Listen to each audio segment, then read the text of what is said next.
Stock market में अपनी capital को कैसे बचाना चाहिए वो जानेंगे इस वीडियो में स्टेप बाय स्टेप। स्वागत है आपका। ये हर वीक में हम अपडेट देते हैं। एसेट बिल्डिंग अप की ओर से स्वागत है आपका इस प्रोग्राम में। डिस्क्लेमर दे देना चाहता हूं कि मैं सेबी रजिस्टर्ड बंदा नहीं हूं। जो भी हम बात करेंगे आपका इन्फॉर्मेशन नॉलेज बढ़ाने के बारे में बात करेंगे। हर ट्रेड में रिस्क होता है, पहले रिस्क रिवार्ड का आकलन करें, फिर अपने वित्तीय सलाहकार से बात करके आगे का डिसीजन ले। वीकली मार्केट एनालिसिस है, हर वीक करते हैं हम। तो पैसे बचाने के लिए आपको सही स्टॉक ढूंढने चाहिए। सही स्टॉक नहीं मिलते तो उनको अवॉइड किया जाना चाहिए। तो स्टॉक को ढूंढने के लिए स्टॉक सिलेक्शन प्रोसेस क्या होनी चाहिए?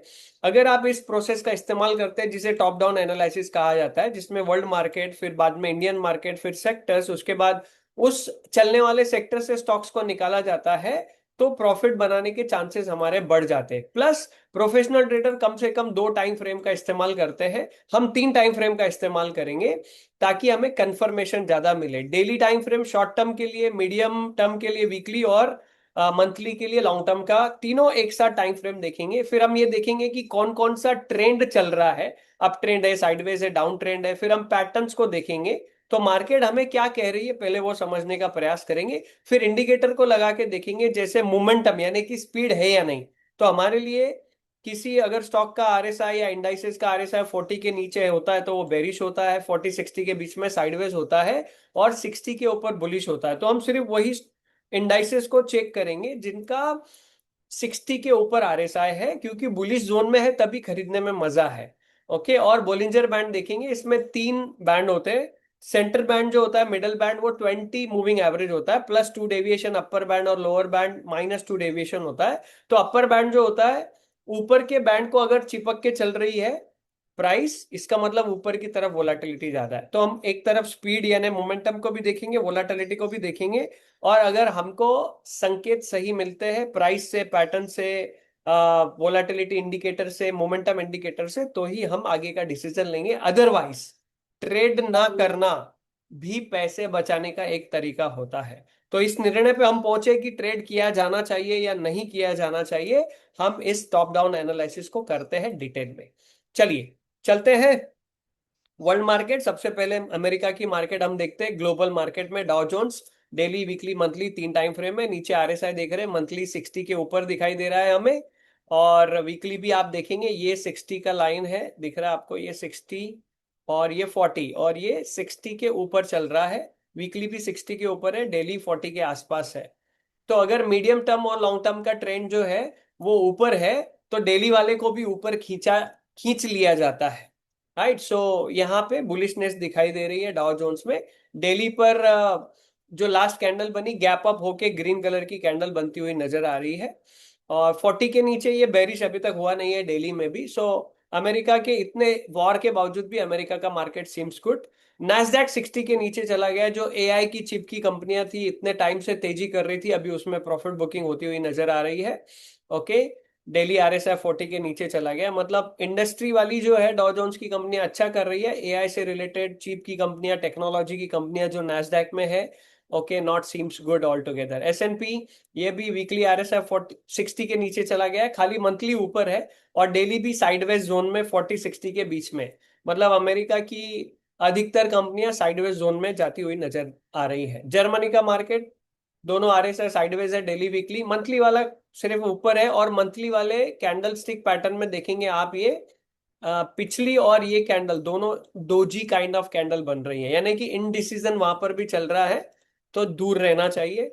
यूरोप जो है, डेली वीकली दोनों साइडवेज दिखाई दे रहे हैं। मंथली वाला रेड कैंडल बन रहा है ऊपर, और इसका अपर विक बड़ा है, यानी कि यहां से इसको सप्लाई आ रहा है, और रेड कैंडल बन रही है। तो सभी जगह पे हमें क्या दिखाई दे रहा है? साइडवेज काइंड ऑफ मोमेंटम है। यूके में भी देखेंगे, सो ये मंथली 60 के ऊपर है, वीकली भी 60 के ऊपर अभी आया है, यहाँ पे स्ट्रेंथ दिखाई दे रही है, और डेली भी 60 के ऊपर आया है।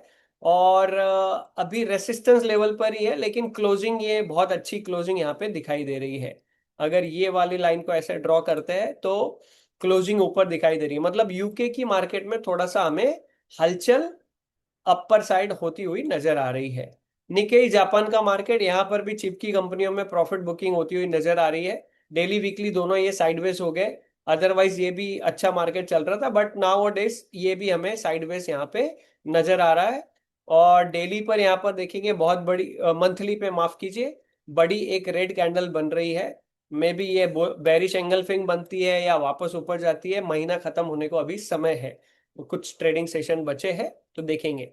ओके, कोस्पी कोरिया का मार्केट है, यहाँ पर भी बुकिंग आ गई, 20 MA के नीचे वीकली चार्ट पे चला गया है, 60 के नीचे RSI आ गया है, और डेली भी 40 के आसपास यहाँ पर हमें नजर आ रहा है, और एक बड़ी रेड कैंडल बनी है यहाँ पर।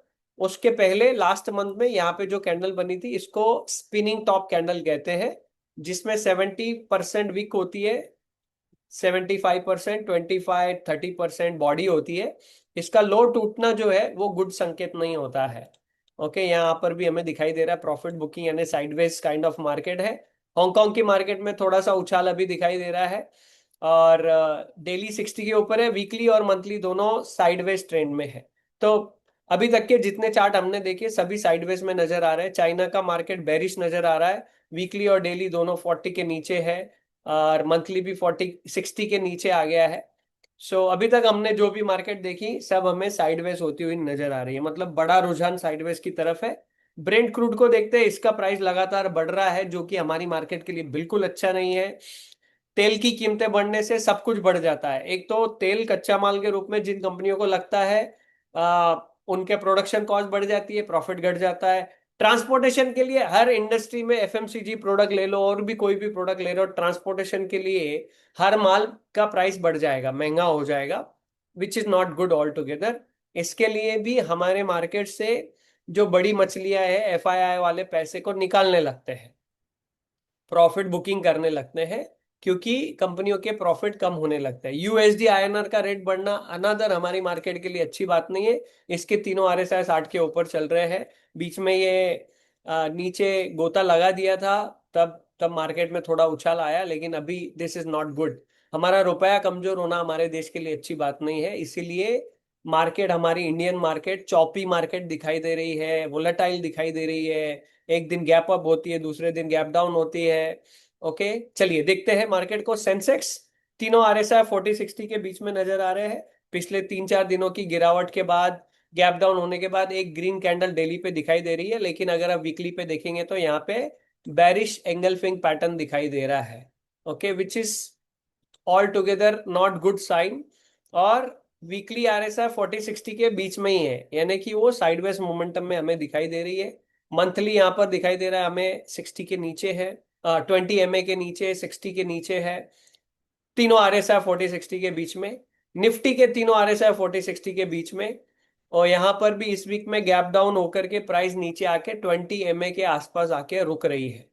ओके, गैप डाउन होके डेली पर भी एक ग्रीन कैंडल तो बनी है, लेकिन वो लोअर बोलिंजर बैंड पे बनी है, which is another not a good sign all together, क्योंकि वो लोअर साइड वोलेटिलिटी दिखा रही है। और 4 दिन, इतना 3 दिन नीचे गिरने के बाद थोड़ा सा तो बायर वहां पर एक्टिवेट होते हुए हमें नजर आ रहे हैं। ओके, बैंक निफ्टी तीनों RSI 40-60 के बीच में नजर आ रहे हैं। बैंक निफ्टी के भी, इसमें भी 2-3 दिन की गिरावट के बाद एक ग्रीन कैंडल बनी है, लेकिन पिछली दोनों कैंडल यहाँ पर पिछला वाला सपोर्ट जोन को, ये सपोर्ट को तोड़ के नीचे की ओर बनी है। अब ये सपोर्ट का लेवल रेसिस्टेंस का काम भी कर सकता है। सो ओवरऑल सीम्स, अगर कुछ भी खरीदने का निर्णय ना लिया जाए तो पैसे बचाने का ये अच्छा तरीका हो सकता है। चलो सेक्टर्स को भी जाके देख लेते हैं। फिनांस निफ्टी तीनों RSI 40-60 के बीच में है। I am not interested personally. Okay, IT sector पहले ये बैरिश जोन में था, अभी ये साइडवेज जोन में आया है। सो लेकिन है भी, ये भी साइडवेज जोन में ही हमें दिखाई दे रहा है। हालांकि जब मार्केट में गिरावट आती है तो FMCG सेक्टर हो गया, फार्मा हो गया, IT सेक्टर में खरीदारी आने लगती है, कॉन्ट्रा पोजीशन यहाँ पर लोग बनाते हैं। लेकिन ओवरऑल अगर आप देखेंगे तो things are not good for IT also, यहाँ पे हमें दिखाई दे रहा है। Will see what happens next. अभी का जो डिसीजन लेने का समय है, IT सेक्टर में भी कुछ ऐसी खास मोमेंटम नहीं दिखाई दे रही है। मे बी इतना गिरने के बाद थोड़ा सा प्रॉफिट बुक करके खरीदारी आना लाजमी होता है, क्योंकि मार्केट एकदम से गिरती नहीं है। मार्केट गिरती है, ऊपर आती है, फिर गिरती है, ऊपर आती है, इसी तरीके से ट्रेंड डिजाइन होता है ना। सो अभी तक ये डाउन ट्रेंड में ही हमें दिखाई दे रही है। अभी तक ये जो प्रीवियस हाई अभी क्रॉस होता हुआ दिखाई नहीं दिया है, राइट। सो निफ्टी ऑटो तीनों RSI 40-60 के बीच में दिख रहे हैं। मंथली लाइट स्लाइटली 60 के ऊपर आता हुआ दिखाई तो दे रहा है, लेकिन इसको ऊपर रेसिस्टेंस भी है। और साथ में अभी मंथ खत्म नहीं हुआ है, कुछ दिन अभी ट्रेडिंग के बचे, एक वीक पूरा अभी बचा हुआ हमें नजर आ रहा है। निफ्टी FMCG तीनों RSI 40-60 के बीच में। अभी जो गिरावट आप देख रहे थे उससे जैसे FMCG सेक्टर में थोड़ा खरीदारी आते हुए हमें दिखाई दे रहा है, राइट। जैसे हमारी बात हुई कि ये कॉन्ट्रा सेक्टर होते हैं, जब पैसा बाकी सेक्टर से निकाला जाता है तो इन सेक्टर में डाला जाता है, तो वो थोड़ा सा डालते हुए नजर आ रहे हैं। निफ्टी मेटल तीनों RSI, दो RSI 40-60 के बीच में, मंथली 60 के ऊपर दिखाई दे रहा है, बट वीकली में ये लास्ट वीक भी 20 MA के नीचे क्लोजिंग हुई, इस वीक भी 20 MA के नीचे क्लोजिंग होना, which is not good sign all together. Daily RSI, daily Bollinger band के नीचे आ गया है। Okay, this is also not good sign all together. So समझ रहे हैं आप मेरी बात? ओके, तीनों RSI यहाँ पे 40-60 के बीच में। निफ्टी एनर्जी की completely not interested. Oil and gas तीनों RSI 40-60 के बीच में। फार्मा सेक्टर जो है इसका RSI 60 के ऊपर है, मंथली वाला भी और वीकली वाला भी दोनों। डेली वाला ये 60 के नीचे आ गया है। अब आपको याद है लास्ट वीक का अगर आपने देखा होगा तो हमने बात की थी कि ये जो कैंडल बनी है लास्ट वीक में, जिसने ऊपर एक नया हाई बनाया था, लाइफ टाइम हाई, फिर नीचे आने के बाद उसने पिछले वाले कैंडल के नीचे क्लोजिंग दी थी, तो इसको की रिवर्सल भी कहते हैं। तो यहां से प्रॉफिट बुकिंग आने की संभावना स्टार्ट हो जाती है, जो कि इस हफ्ते हमें दिखाई देने लगी। और ये पिछली 3 हफ्ते की कैंडल को देखेंगे तो तीनों को अगर मर्ज कर देंगे तो एक तरीके से ये स्पिनिंग टॉप बन जाएगी, जो कि इनडिसिसिव कैंडल कहलाती है।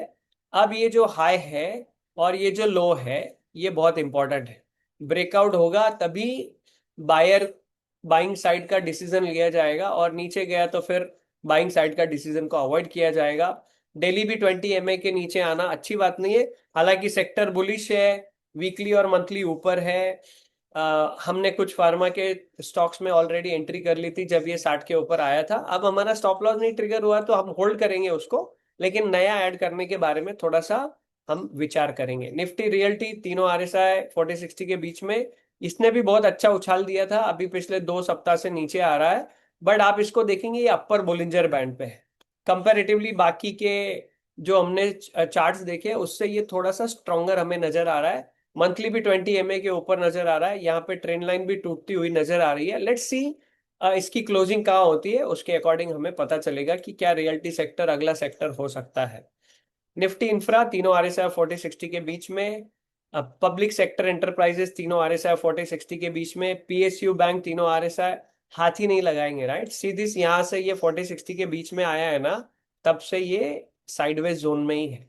तो ऐसी जगह पैसा निवेश करके क्या फायदा जहां पे वो अटक जाए, स्टक हो जाए या कम होता हुआ देखिए आप, बढ़े नहीं। फिर इससे अच्छा पैसे बचाने का तरीका क्या है? ओके, कुछ समय तक मार्केट से दूर रहना चाहिए, है ना। जिस तरीके से सीजन होते हैं, कपड़े वाले दिवाली के समय माल भरते हैं, शादियों के समय माल भरते हैं, खेती बाड़ी के प्रोडक्ट बेचने वाले, फर्टिलाइजर वाले बरसात में माल भरते हैं। हर हर एक बिजनेस का अपना सीजन होता है, वैसे स्टॉक मार्केट में भी सीजन होता है। जब आपको सीजन स्टार्ट होता हुआ दिखाई देगा तब एंटर करने से आप सीजन में अच्छा पैसा बना सकेंगे। जब सीजन नहीं है तो आपको पढ़ाई पे ध्यान देना चाहिए, चार्ट स्टडी पे ध्यान देना चाहिए, किताब पढ़ने पे ध्यान देना चाहिए, फैमिली के साथ वक्त बिताना चाहिए। ओके, इससे आपका पैसा भी बचेगा, लाइफ की क्वालिटी भी बेहतर होगी। Nifty private bank last week बहुत अच्छा ब्रेकआउट दिया था, लेकिन प्राइवेट बैंक भी इस हफ्ते में काफी इनकी हालत खराब होती हुई नजर आई हमें। और तीनों RSI 40-60 के बीच में, so staying away from the banking sector. Nifty defence ये सेक्टर का RSI मंथली और वीकली दोनों 60 के ऊपर दिखाई दे रहे हैं। कंपैरेटिवली यहाँ पर साइडवेज हो गई है पिछले कुछ 4-5 दिनों से मार्केट। बाकी के सेक्टर में गिरावट है, लेकिन डिफेंस होल्ड कर रहा है। ओके, लेकिन ये साइडवेज काइंड ऑफ मोमेंटम में है। यहाँ पे डोजी कैंडल बनती हुई दिखाई दे रही है, तो पिछली वाली कैंडल का ये जो रेड कैंडल का लो भी नहीं टूटा है, सो ये होल्ड कर रहा है। तो ये डोजी कैंडल का हाई जब टूटेगा तो यहाँ पर अच्छी स्ट्रेंथ देखने को मिल सकती है, और ये अभी तक 20 MA के ऊपर वीकली चार्ट पे नजर आ रहा है। तो कैप डिफेंस एक अच्छा, और फार्मा दो अच्छे दिखाई दे रहे हैं अभी तक के जो हमने चार्ट्स देखे हैं।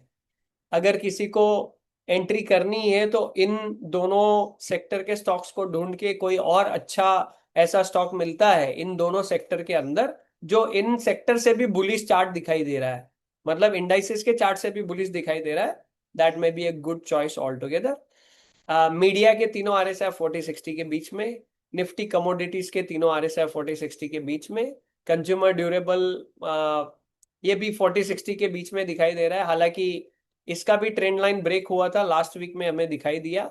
मंथली पे अभी भी दिखाई दे रहा है, so this is a good trend line breakout हुआ है, अपर बोलिंजर बैंड पे है। स्ट्रेंथ इसमें भी है, जैसे हमने रियल्टी सेक्टर देखा वैसे कंज्यूमर ड्यूरेबल में भी स्ट्रेंथ नजर आ रही है। और ये 20 MA के नीचे नहीं गया, बाकी के हमने चार्ट देखे वो लोअर बोलिंजर बैंड पे चल रहे हैं।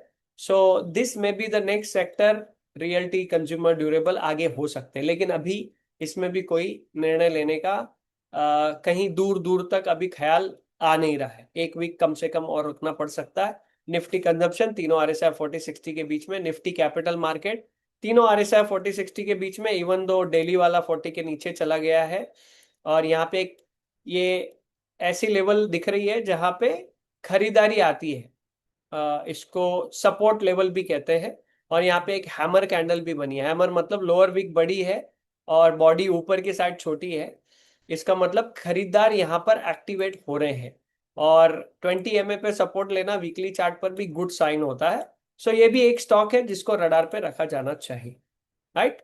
So thank you so much for watching this video. आपको ये वीडियो अच्छा लगा हो तो अपने एक मित्र के साथ इसको जरूर शेयर करें, और एक लाइन में कमेंट जरूर लिखें नीचे कि ये वीडियो से आपने कौन सा एक चीज को सीखा। इस वीडियो को देखने के लिए आपका बहुत बहुत धन्यवाद। मिलते हैं अगले सप्ताह अगले वीडियो में।